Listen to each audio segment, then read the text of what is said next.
लेकिन शिवराज जी, क्या आप देख रही हैं? जैसे कहा जाता है ना कि दिल्ली का रास्ता, केंद्र का रास्ता यूपी से जाता है, लेकिन यूपी के साथ साथ जो हिंदी बेल्ट है ना, जिसमें हम मध्य प्रदेश की बात कर ले, राजस्थान की बात कर ले, छत्तीसगढ़ की बात कर ले, इसमें इस तरह का प्रचंड बहुमत, कहते हैं कि लोकसभा का रास्ता आसान हो जाता है। आपको लग रहा है? क्योंकि कहा जा रहा था ये सेमीफाइनल है उसका। जी, मैं ये तो नहीं कहूँगी कि ये सेमीफाइनल है, लेकिन मैं इस बात से पूरी तरह अग्री करती हूँ कि ये 2024 का रास्ता भाजपा के लिए बहुत क्लियर यहाँ से दिखने लगता है। उसके कारण है, और उसके कारण वो नहीं है जो दुष्यंत नागर जी जिस तरफ इंडिकेट कर रहे हैं। उसके कारण ये है कि मोदी जी की जो आज पर्सनालिटी है वो सिर्फ एक प्राइम मिनिस्टर की या सिर्फ एक उम्दा नेता से आगे बढ़ करके एक विचारधारा की हो चुकी है।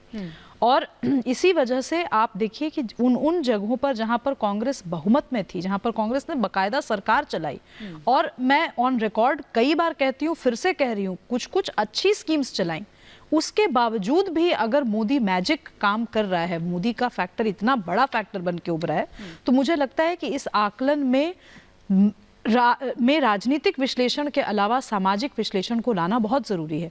आपने चर्चा की थी लाडली बहना स्कीम की।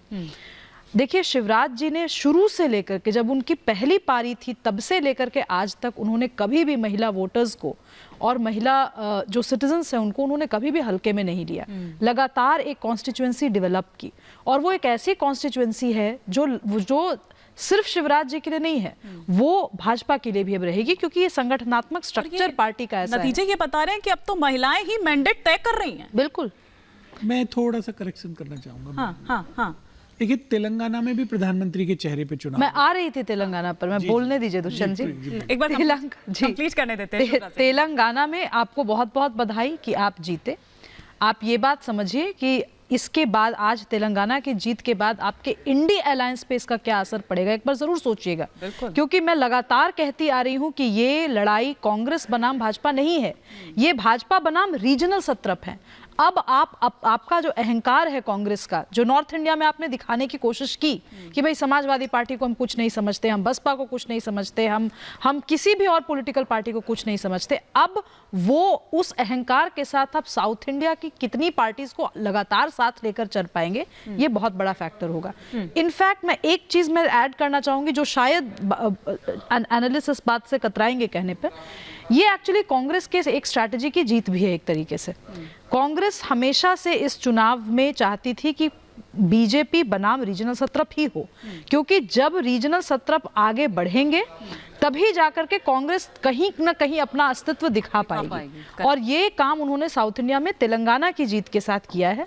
तो मुझे लगता है कि इस हिसाब से आगे आने वाली 2024 की लड़ाई में मैं हिंदी हार्टलैंड में कहीं भी किसी और को भाजपा के बरस टक्कर देते हुए नहीं देखती।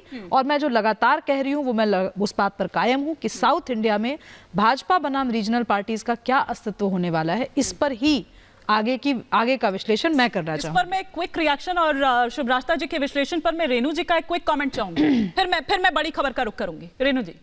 हाँ, देखिए, ये जो रिजल्ट है, ये मेरे ख्याल में कांग्रेस के लिए एक बहुत बड़ा मेंटल सेटबैक है, क्योंकि उनको लग रहा था कि अगर ये जीत जाएंगी 2-3 स्टेट्स नॉर्थ इंडिया की, तो जो इंडी अलायंस है वहाँ उनका पोजीशन और स्ट्रांग हो जाएगा।